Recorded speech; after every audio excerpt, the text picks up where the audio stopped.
pesa kaka dichopo gweng apana selero kado vini geno nitie ka wayerito mana dieri kamano ka geno nitiere korka kori mano maki erokamano Nobat apani Nobat oselero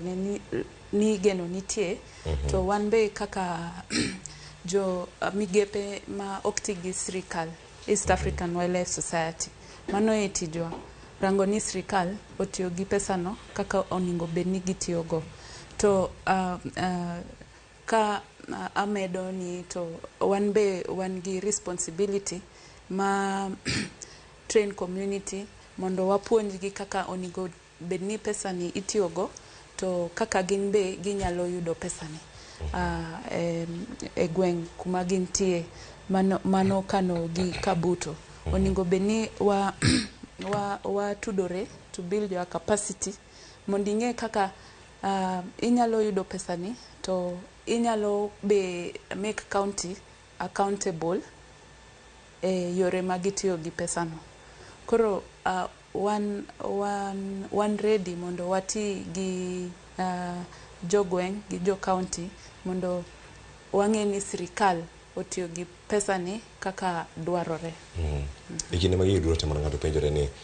ka walose weche mag lokruok mar kor lwasi kendo warango gi e okenge mopogore opogore kendo kaka yudo omendani mana ka milosi kar kanyo Theresa omendani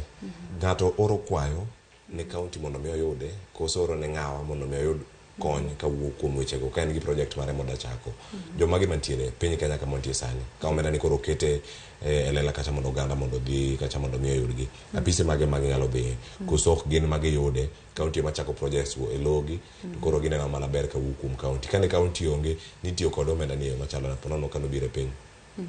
kane county onge to nitie Ministry of Environment and Forestry ma oningo bedni tiyo gi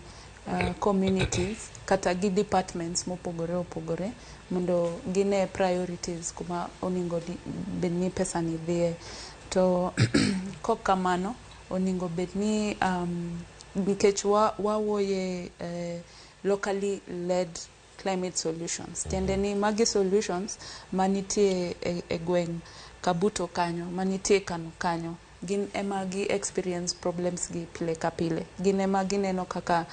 lokruok mar lwasi affect gi ngima gi mapile koro gin gi solutions ma oningo bedni gi present to their ward structures nitie county climate ward committees ma oningo bedni nitie gi representation ma jogweng to kanyo kuma giwacho ni wanto wadwaro dam kata wadwaro ni mondo ukelnwa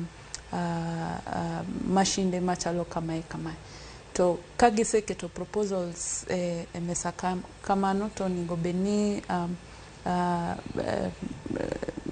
county executive CECs kata relevant CECs manitiere county oningo bedni kao proposals go to proposals go ema feed in a budget so sama county loso budget yearly budget oningo gikao proposals go to gi prioritize nikech ka ok gitimo kamano ng'a kendo botimo kamano ka gin ema omigi pesa mondo gitim kamano who else ng'a kendo botimo kamano iwacho ni maybe kanyalo medo matin kanyo nitiere kaka counties wage tiyo gi what climate change